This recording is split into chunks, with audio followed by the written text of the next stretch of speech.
The play begins near midnight, at a castle in Elsinore, Denmark.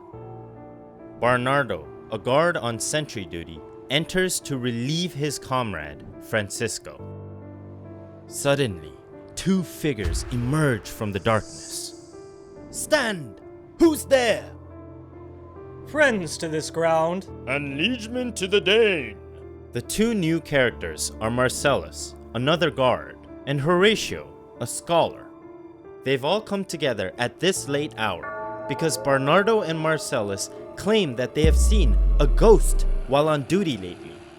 And Horatio, ever the scholar, is skeptical about this so-called ghost. Horatio says 'tis but a fantasy and will not let belief take hold of him. "Tush, tush, 'twill not appear." Peace, break you off.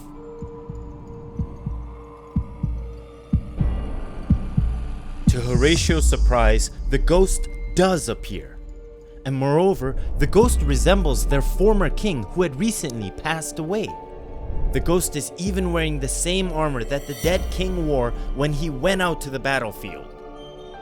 Marcellus and Bernardo urge Horatio to speak to the ghost, since they are merely uneducated soldiers, while Horatio is a smarter scholar.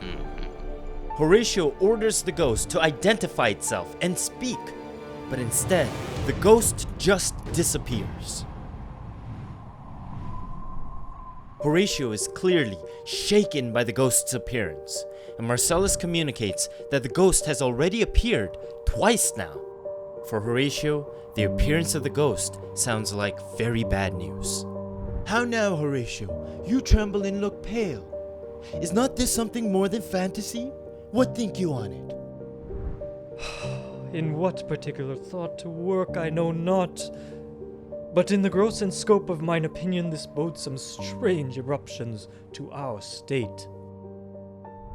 To Horatio, the ghost's appearance is an ominous event, and it might mean that something bad is about to happen in Denmark. Marcellus questions Horatio with something that he is particularly curious about. He wonders why there has been so much tension recently in Denmark's military alertness. Horatio explains, before dying, King Hamlet killed King Fortinbras in battle, and as according to their agreement by law, the victor claimed the loser's territory. Now, the dead King Fortinbras has a child named Fortinbras.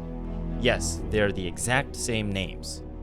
And apparently, there are rumors that young Fortinbras is preparing to take back the land that his father had lost as an act of vengeance. This may be the reason that Denmark's military is so tense. Before we continue with this story, it's important to focus on just two key relationships. King Hamlet, who is now dead, has a son named Hamlet. King Fortinbras, also dead, has a son named Fortinbras. So, from this point on, if Hamlet or Fortinbras are mentioned, we're referring to the children and not the dead fathers.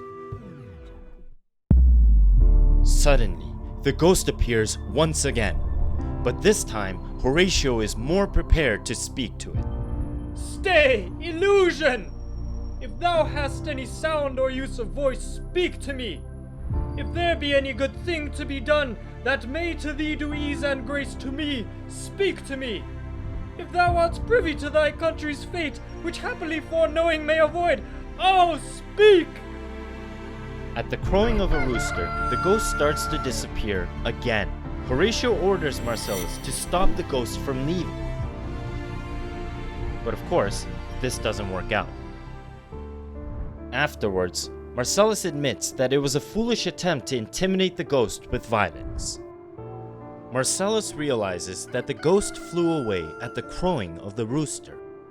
The men agree that they've all heard stories of how the crowing of the rooster expels evil, since the crowing signifies that the god of day has now awakened. Horatio is convinced that they should inform Hamlet of the night's events. He feels that although the ghost did not speak to them, it would speak to its own son, Hamlet.